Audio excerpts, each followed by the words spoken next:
Aujourd'hui, c'est le 1er janvier 2017, Église. Le moment idéal pour que nous affermissions, si je peux dire comme ça, que nous établissions notre vie, nos projets sur la parole de qui? De Dieu. Il est crucial que la personne qui, elle veut que sa vie soit, pas qu'elle vienne à assembler, mais qu'elle soit vraiment. Il est crucial que la personne soit ferme, qu'elle ait cette certitude, cette audace de savoir déclarer une position qu'elle prend devant qui? Des fois, la personne dit, il faut prendre autorité. Oui, mais si la personne, elle prend autorité dans une position qui n'est pas encadrée, cette autorité ne pourra pas changer quoi que ce soit. Regardez ce que dit la Bible dans le livre de Deutéronome, chapitre 12, au verset 1. Dit comme ça, chapitre 12, verset 1. Voici les lois et quoi d'autre? Et les ordonnances que vous observerez et que vous mettrez en pratique aussi longtemps que vous y vivrez, dans le pays dont l'Éternel, le Dieu de vos pères, vous donne la quoi? Verset 2. Vous détruirez tous les lieux où les nations que vous allez chasser servent leur Dieu, sur les hautes montagnes, sur les collines et sous tout arbre vert. Vous renverserez leurs autels, vous briserez leurs statues, vous brûlerez au feu leurs idoles, vous abattrez les images quoi? De leurs dieux, et vous ferez disparaître leur nom de ces lieux-là. Verset 4.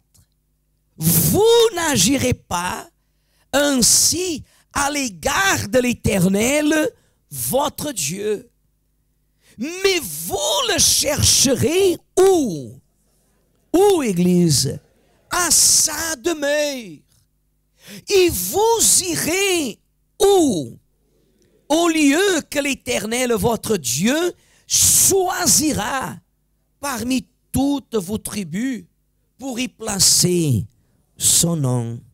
C'est là que vous présenterez vos holocaustes, quoi d'autre?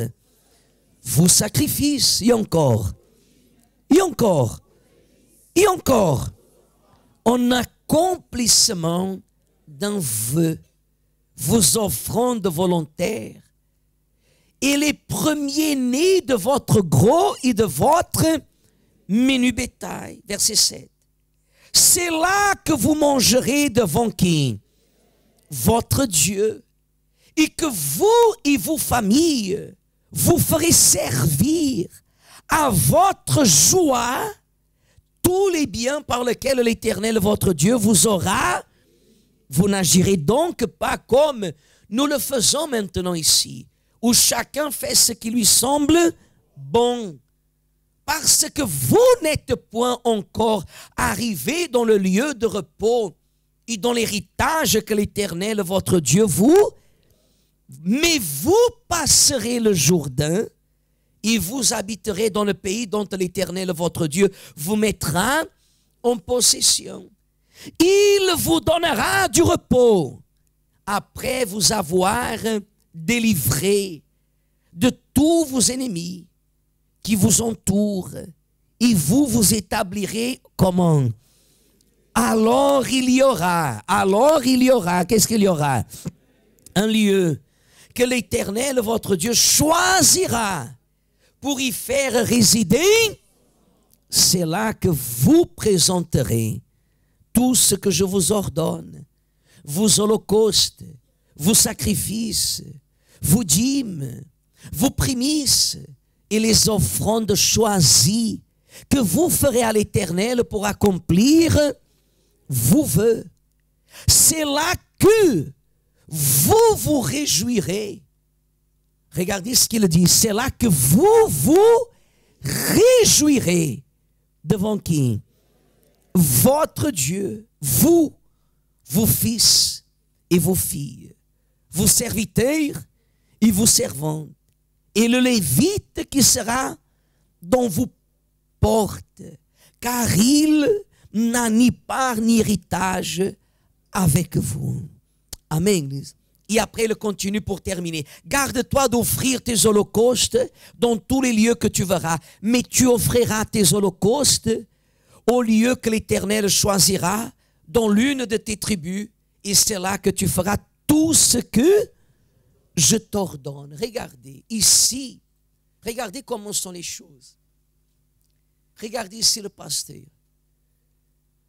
Parce que bien des fois, vous entendez les personnes dire comme ça, ah, Dieu, il n'habite pas dans la maison faite par la main des hommes. Dieu n'est pas dans les temples faits par les mains des hommes. Des fois, la personne dit ça, ah, parce qu'il est écrit que Dieu n'habite pas, que Dieu ne demeure pas dans les maisons faites par la main des hommes. Qu'est-ce qu'il veut dire à ce sujet? Qu'il ne fait pas demeure dans une maison qui est élevée et qui est élevée au nom de l'Éternel, mais que dans cette maison, ce qui est fait n'est pas fait en honneur de qui? De l'Éternel. Mais ici, dans le livre de Deutéronome, Dieu parlait avec Moïse. Et Moïse parlait avec le peuple de Dieu qu'ils étaient sortis d'où? D'où, Église? Faites attention, d'où ils étaient sortis? De l'Égypte, de l'esclavage. Et Dieu, comme vous avez pu voir, vous avez pu entendre, vous avez pu remarquer qu'il fait toujours à plusieurs reprises, à 3 reprises, il fait référence de 2 choses. Le lieu que je vous montrerai, où je ferai habiter mon nom. Et c'est là, dans ce lieu, qu'il dit que vous présenterez tout ce que je vous ordonnerai. Alors il parle, les vœux, les sacrifices, les offrandes, les dîmes, les holocaustes. Or, Église, regardez le pasteur. Ce que Dieu, à vrai dire, il veut dire avec ça, c'est que le lieu qu'il choisit, c'est le lieu, c'est l'endroit où sa volonté, elle n'est pas limitée. C'est-à-dire, c'est l'endroit où Dieu, il a la pleine liberté. Regardez, la liberté d'agir, la liberté de bouger, la liberté de se manifester dans la famille, dans le mariage, dans la santé, dans les finances, dans la vie professionnelle. Dieu, il veut pouvoir demeurer dans la vie d'une personne où il puisse lui-même agir sans quoi? Sans limite. Sans limite. Et vous savez qu'il y a des personnes que lorsqu'elles vont à l'église, elles mettent des limites à Dieu. Pourquoi? Parce qu'elle ne permet pas que Dieu agisse dans tous les sens et domaines. Mais Dieu nous respecte. C'est ça que la personne ne comprend pas. Que si vous ne voulez pas que Dieu agisse dans votre vie, il ne va pas agir. Non, parce que je veux qu'il agisse dans ma vie. Mais dans la vie sentimentale, laisse avec moi. Alors Dieu ne va pas toucher. Dans la vie financière, laisse avec moi. Dieu ne va pas toucher. Mais la volonté de Dieu, c'est de quoi faire? C'est de toucher partout. Dans tout notre vie, corps, âme et esprit. C'est pour cela qu'il parle tout ce que nous pouvons lui présenter, offrande, sacrifice, holocauste, action de grâce, dîme, il a voulu présenter par lui au sujet de quoi? Tout ce que vous apporterez, il va falloir que vous le fassiez, pas n'importe où, mais dans l'endroit, le lieu que j'aurai choisi. Qu'est-ce que ça veut dire?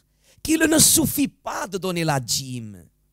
Il ne suffit pas de donner l'offrande. Il ne suffit pas de faire le sacrifice. Mais il faut tout faire comme Dieu veut que nous le fassions. Ce que nous faisons pour Dieu, Église, ne peut pas être n'importe comment. Non, ce n'est pas n'importe quoi seulement. C'est n'importe comment, parce que des fois la personne, elle ne fait pas n'importe quoi.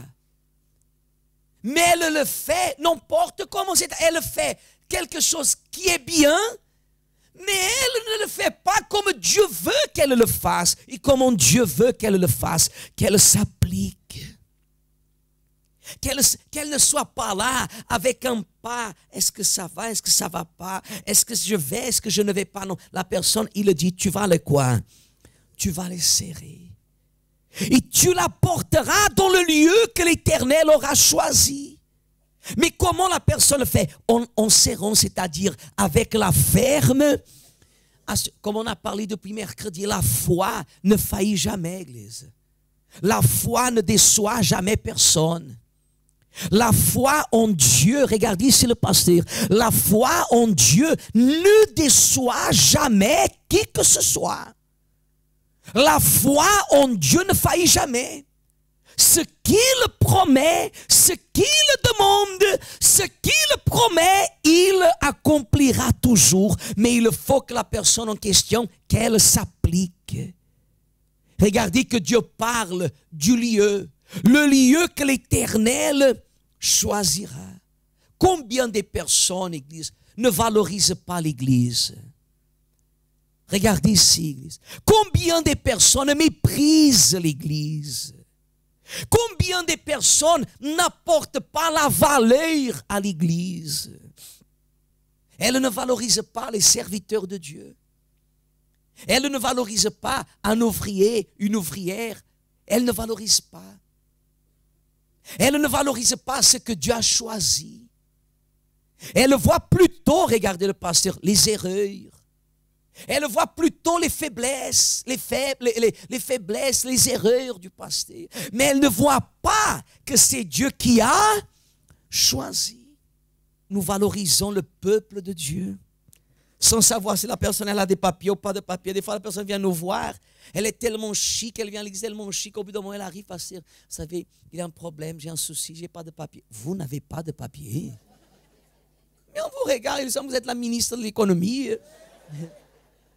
Comprenez? Mais elle n'a pas de papier. Mais nous, on ne sait pas. Et ce n'est pas parce qu'elle n'a pas de papier qu'elle va être infériorisée. Parce que des fois, le pasteur donne même plus d'attention à ceux qui sont méprisés de la société que ceux qui sont encadrés déjà. Pourquoi? Parce qu'on ne regarde pas ça. Ce que nous regardons, c'est que c'est Dieu qui vous a choisi. Vous devez valoriser l'Église. Valoriser l'Église. Valoriser, parce que ça vaut la peine. Ça vaut la peine. C'est pour votre vie. C'est pour Dieu. C'est pour votre foi. Ce n'est pas une doctrine de l'Église. Vous avez lu comme des fois les personnes vous critiquent parce qu'à l'Église, on donne la dîme, n'est-ce pas? À l'Église, on fait les offrandes, les sacrifices. Mais ce n'est pas ce que Dieu a parlé. Ou est-ce que dans votre Bible, c'est écrit une autre chose? C'est tout à fait la même chose. Tout à fait la même chose. Pour nous montrer la valeur qu'il nous donne. Et la valeur que vous et moi, nous sommes censés de porter aux choses qui appartiennent à qui? À Dieu. Amen. Aux choses que vous faites. Quand vous assumez votre compromis avec Dieu, quand vous avez cette alliance avec Dieu, vous ne faites pas n'importe comment et n'importe où. Vous avez une posture. C'est vrai ou c'est pas vrai? Vous avez une posture. Tout ce que vous faites fait la différence parce que c'est pour l'honneur et la gloire de l'Éternel.